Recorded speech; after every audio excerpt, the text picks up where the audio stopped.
बकर उमर उस्मान अली।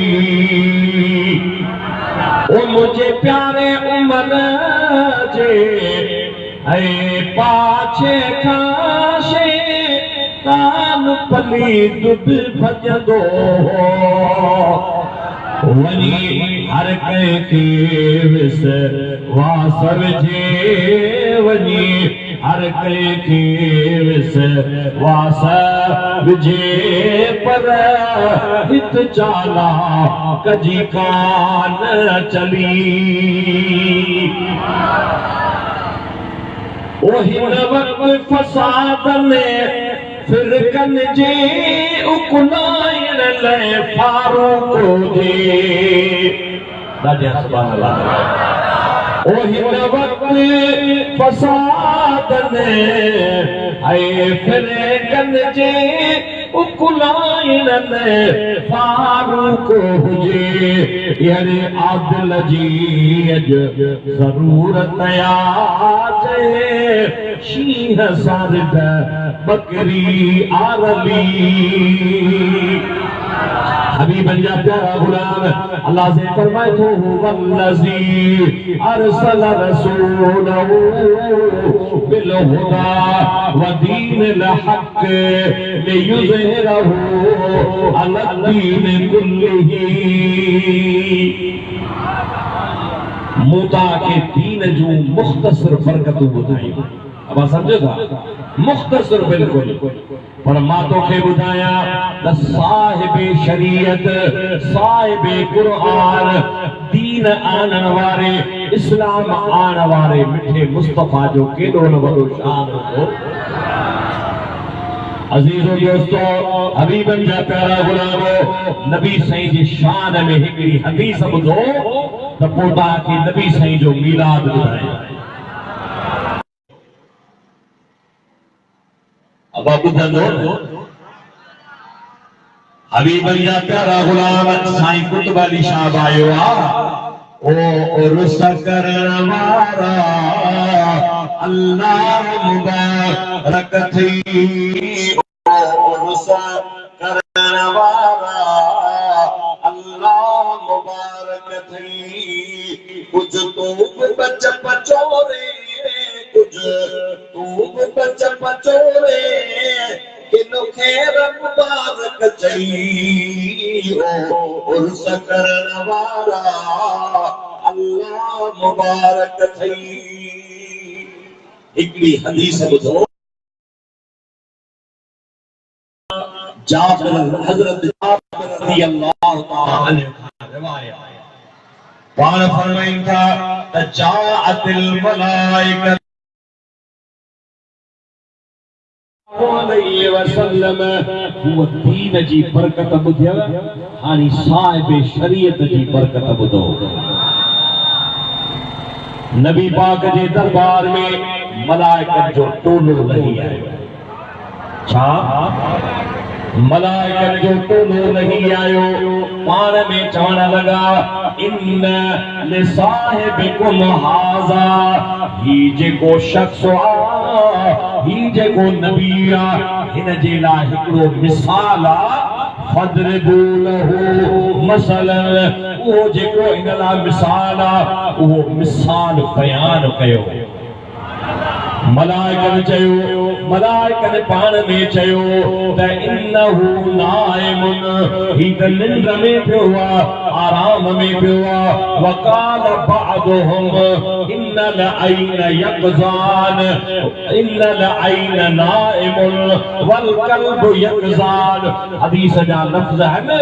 मलाइकन पाण में चयो त हिन अल्लाह जे नबी जे अखियुनि में वाकई निंड आ पर हिन जी दिल सुजाग दिल सुजाग हिकिड़नि चयो निंड में आ ॿियनि चयो त अल्लाह जो नबी मदीने वारो घोट उन जे अखियुनि खे निंड आ पर उन जी दिल सुजाग दिल सुजाग अर्ज़ कंदो वञा दिल जे हुजूर सां ॿुधजा मलाइकन चयो त जेको हिन लाइ मिसाल हुआ उहो मिसाल बयान कयो चया उ त हिन शख्स जे लाइ मिसाल इहो आहे जीअं हिकिड़ो शख्स घर ठाहे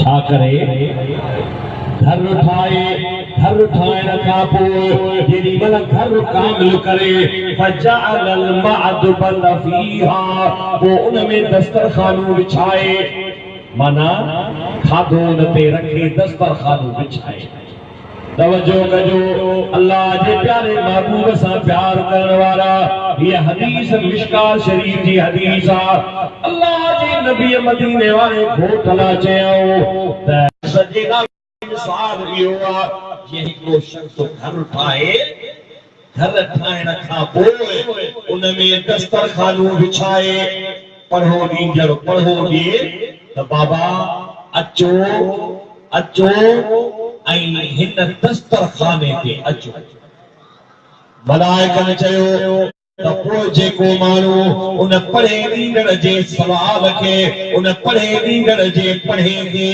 जेको शब्द खे बरनाईंदो उहो घर में दाख़िल थींदो जेको घर में दाख़िल थींदो उहो दस्तरखाने तां खाईंदो वरी ॿिया मलाइक चवण लॻा त अव्वलू इन जी तावील कयो इन जी हक़ीक़त बयान कयो मलाइकन चयो त इन शख्स जो जेको मिसाल सां पेश कयो आहे अल्लाह ताला जन्नत पैदा फरमाई आहे छा ओ खुदा मुस्तफा के न पैदा करे खुदा मुस्तफा के न पैदा करे त पोइ केरु जग में पूछी या मरे खुदा मुस्तफा के न पैदा करे खुदा मुस्तफा के न पैदा करे त पोइ केरु जग में पूछी या मरे खुदा मुस्तफा के सुभान अल्लाह करो मलाइकन चयो त अल्लाह ताला जन्नत तैयार कई आहे उन जन्नत दे सदींदड़ मदीने वारो घोट केरु आहे जेको शख्स नबीअ जो सद वरनाईंदो उहो जन्नत में दाख़िल थींदो जन्नत जो हक़दार थींदो नबी पाक फरमायो त मन क़ाल ला इलाहा इल्लल्लाह मुहम्मदुर रसूलुल्लाह दख़लल जन्नत हुज़ूर फरमायो त जेको कलमो पढ़ंदो उहो जन्नत में दाख़िल थी वेंदो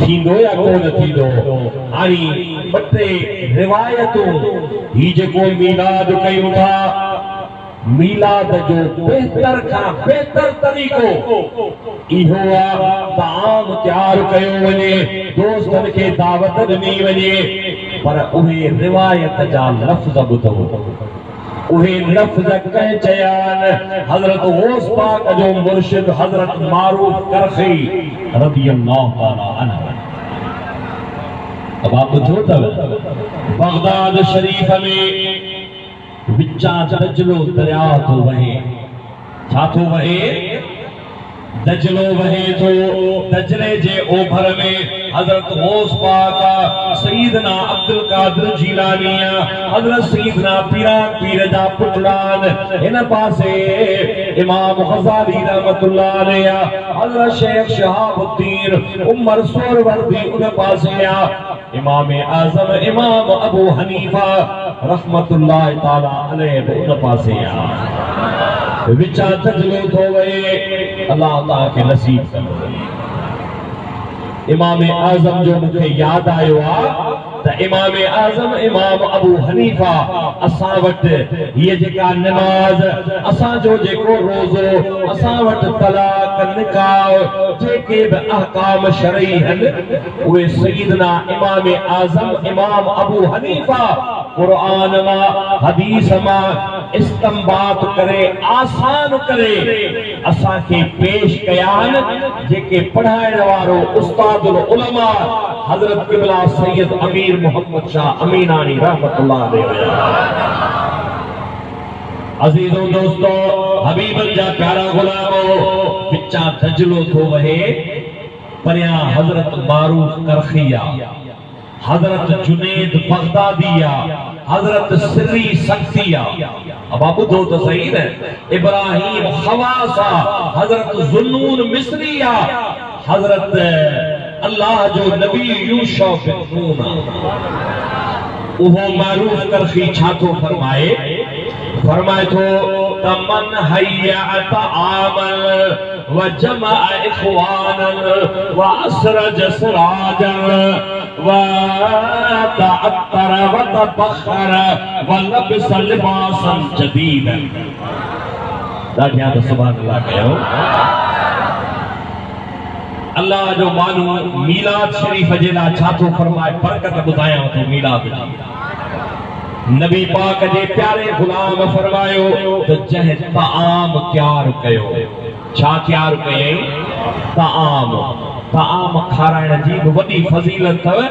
असां हज़रत गौस पाक सईदना अब्दुल कादिर जीलानी जे मदरसे जे अंदर वियासीं उन जो नालो आहे अल मक्तबतुल कादरिया। उन मदरसे जे अंदर शागिर्दन जी मोकल हुई तमाम वॾी यूनिवर्सिटी ठहियल आहे। हज़रत गौस पाक जा केतिरा उन में अक़वाल लिखियल आहे। पाण फरमायो त मुकल्लबत औराकल हसनात हज़रत गौस पाक जो हिकिड़ो कोल थो ॿुधायां। पाण फरमायो त मूं नेकिन जा दफ़्तर उथलाया बरक उथलाया त का वॾे खां वॾी नेकी नज़र अचे त मां मदीने वारे नाने मुस्तफ़ा जे उम्मत खे ॿुधायां कंहिंखे ॿुधायां हुजूर जे उम्मत के बुधाया। पाण फरमायो त मूं वॾा दफ़्तर उथलाया वॾा बरक उथलाया पर मानी ऐं ताम खाराइण खां वधीक भली मूंखे नेकी का बि नज़र कान आई। असांजे सेवण शरीफ में हज़रत दुरूद मां बसा पढ़ो त अल्लाह जे करे खुदा जे माने जो नालो ॿुधायां। अल्लाहुम्मा सल्ली अला सय्यिदना शफीअना हबीबना मौलाना मुहम्मद मुबारक व सल्लिम अलैहि तस्लीमा। नुअमान सानी हज़रत मखदूम अब्दुल वाहिद सीविस्तानी रहमतुल्लाह अलैहि ये असुल पाक जा बुजुर्ग हुया। उन जो हिकिड़ो किताब लिखियल आहे रसाइल सीविस्तानी। उनमें ताम जे फज़ीलत ते उन नबी पाक जी हिकिड़ी हदीस नकुल कई आहे। दिल चवे थी ॿुधाए छॾियां थो। हबीबन जा प्यारा गुलाम पाण फरमायो हज़रत अबू हुरैरा खां रिवायत आहे अल्लाह जो मानू पंहिंजे रिसाले जे अंदर थो लिखे। रसाइल सीविस्तानी में जेको ताम खाराइण जे फज़ीलत वारो रिसालो आहे उन में अंदर आणे थो त अबू हुरैरा खां रिवायत आहे त नबी करीम सल्लल्लाहु अलैहि वसल्लम फरमायो त हिकड़ी औरत हुई उहा औरत वेचारी उन जो मुड़सु दुनिया मां रहलत करे वियो। उन जे पेट में माई जे में हमल हुयो बचड़ो हुयो। माई वेचारी मिस्कीन हुई कमाइण वारो केर कोन हुयो। उन जे वात में गिरह हिकिड़ो माई खणी बिठो थिए ॾिठई त हिकिड़ो मिस्कीन दर ते बीठो आहे। जे आई तो माई सगोरी मां बुखायल आया मां तकलीफ में आया मेहरबानी करे इहा माननी खे दे पर दे रब जे नाले ते छा कर रब जे नाले ते दे। हबीबन जा प्यारा गुलाम कुरान में ताम खाराइण जी वॾी फज़ीलत बयान कई आहे। अल्लाह साईं कुरान में हिकिड़े लक जो ज़िक्र कयो आहे। रब फरमाए तो इहो घटि गुज़रणो अथव त छा कयो फको रंगबत औ इताम फी यौमिन ज़ी मसग़बती यतीमन ज़ा मक़रब औ मिस्कीनन ज़ा मतरब। अल्लाह से कुरान में फरमायो त लको लंगड़ो अथव त मानू आज़ाद कयो, कंहिंजो कंधो आज़ाद कयो, या त ग़रीब बुखोयल खे मानी खारायो ओ मिस्कीनन ज़ा मतरब, या मिट्टीअ ते वेठल मिट्टी हारे मिस्कीन खे ताम खारायो त रब तव्हांखे ओ लको लॻाए ॾे। नबी से फरमायो त माईअ खां फ़क़ीर चयो त मूंखे रब जे नाले ते इहो किरो ॾे। माई चयो त रब जो नालो वापसि न कयां। माईअ पंहिंजो गिरवात तां लाइ मिस्कीन खे ॾिनो, उन मिस्कीन खाधो। चंद ॾींहंनि खां बाद में माईअ खे पुटड़ो ॼाओ। अल्लाह साईं उन जूं झोलियूं सायूं कयूं। जेॾी महिल पुटड़ो वॾो थियो, नबी साईं जी हदीस ऐं बुज़ुर्ग नकुल कई आहे। लिखे थो त जेॾी महिल ॿारड़ो पंध करण जहिड़ो थियो, डोड़ण डुकण जो थियो, माई पाणी भरण जे लाइ खूह ते वई। ओचितो पखर निकितो जेको ॿारड़े जे हीअं चोले में हिते चक विझी केले झंगल ॾे खणी वियो। माई वेचारी बघड़ बघड़ कंदी, दाऊं कंदी, रोंदी रड़ंदी, वेचारी बेहोश थी किरी पई आहे। वरी घर पहुती आहे, ॾिठाई त दरवाज़े जे ॿाहिरां आवाज़ पियो अचे। चई त मन तकल बाब, दरवाज़े खड़काइण वारा केर हुई? चई त अम्मा मां आम इंसान न आहियां, रब जो मलाइको आहियां। चई ॿियो छा अथई? चई ॿियो तुंहिंजो पुटड़ो आहे।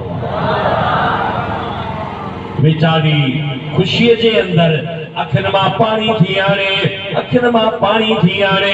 पाणी आणे पुछे थी तई मुंहिंजो बचड़ो, हिन जो हथड़ो बि कोन मिले आ, कपिड़ो बि कोन मिले आ, रत जो फुड़ो बि न मिले आ। भला ॿुधाए त तो हिनखे वापसि कीअं कयो? चयाई त अम्मा मां तोखे ॿुधायां थो, मां रब जो मलाइको आहियां। जॾहिं बचड़ो तुंहिंजो तोखां बग़ैर पुरियो, रब फरमायो त ओ मलाइक तुंहिंजी ड्यूटी लॻायां थो। वञ। हिन माईअ पंहिंजे गिरहवात तां बुखायल हुई, ज़रूरत वारी हुई। हुन पंहिंजो गिरह लाइ मूं रब जे नाले ते मिस्कीन खे ॾिनो आहे। मां रब करीम उन गिरह जे एवज़ इहो बचड़ो बखर जो जेको गिरह थियणो हुयो, खाधो थियणो हुयो, उहो उन जे वात तां लाहे उन माईअ खे मां रब वापसि त आम जी एॾी वॾी फज़ीलत आहे। हबीबनि जा प्यारा गुलाम, बसि मारूफ़ करख़ीअ जो कौल ॿुधो। पाण फरमायो त मन हैया तआमन, जंहिं तआम तयार करायो। नबी सही जी बराए ते हिकिड़ी हदीस बि थी वई। नबी पाक जो सहाबी सगोरो आहे। हुजूर खे अर्ज़ कयाई, या रसूल अल्लाह, जन्नत जो सिधो रस्तो ॾसियो। नबी पाक फरमायो त अतिम तआम व अफ़श सलाम व वसिल अरहाम व सल्लि बिल्लैल वन्नास नियाम। नबी पाक फरमायो त जे जन्नत में वञण चाहीं थो त महबूब मोहम्मद करीम सल्लल्लाहु अलैहि वसल्लम ॿुधाए थो त वञी तआम माण्हुनि खे खारा। तारिफ़ औलम तारिफ़, सुञाणी थो नथो सुञाणी, आम खाधो वञी खारा। छा कर? खाधो खारा। अतिम तआम व अफ़श सलाम, ऐं माण्हुनि खे इस्लाम जो जेको सलाम अस्सलाम वालेकुम उहो वञी आम कर। हबीबनि जा प्यारा गुलाम, नबी से फरमायो व वसिल अरहाम, माइटनि सां मिठी गंढ छिन न। ऐं चौथे नंबर ते हुजूर फरमायो तवसल बिल्लैल वन्नास नियाम।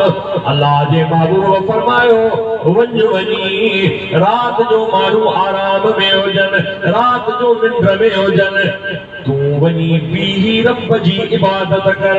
माण्हू भली सुता पिया हुजन, तू वञी इबादत कर। रब फरमायो त जन्नत जो सिधो रस्तो इहो थी। बुजुर्ग फरमायो त जंहिं माण्हूअ ताम तयार कयो वजमा इख्वानन मुस्लमानन के भाइरन के पाड़े वारन के दोस्तन के दावत ॾेई सॾियाई व असरज सराजन ऐं हुन ऊंदहि में न पर वॾा दिया ॿारियाई बतियूं ॿारियाई बिजलियूं ॿारियाई चिमकड़ियूं लॻायाई तमामु वॾी रोशन कयाई पंहिंजे घर खे रोशन कयाई पंहिंजे मदरसे बंगले खे रोशन कयाई व लबिस लिबासन जदीदन ऐं उन लिबास बि नओं पहिरियो छा कयईं लिबास वलबिस लिबासन जदीदन वतअत्तर वतबखर उन्हें साहिब दावत नबी साईं जे उर्स करण वारे कहें आयो उर्स महीनो जाओ मिठो आयो उर्स महीनो जाओ मिठो आयो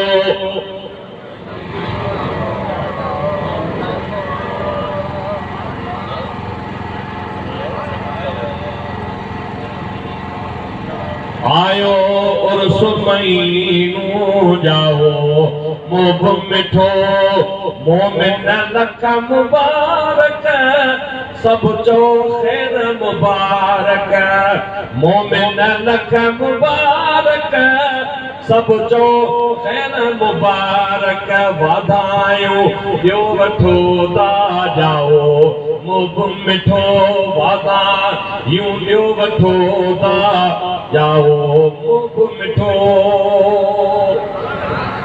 अजीजो दोस्तों पाण फरमायाऊं लिबास बि नओं पहिरियाई अतुर अमीर पाण खे साहिब दावत माना नबी साईं जे उर्स कंदड़ पाण खे अतुर अमीर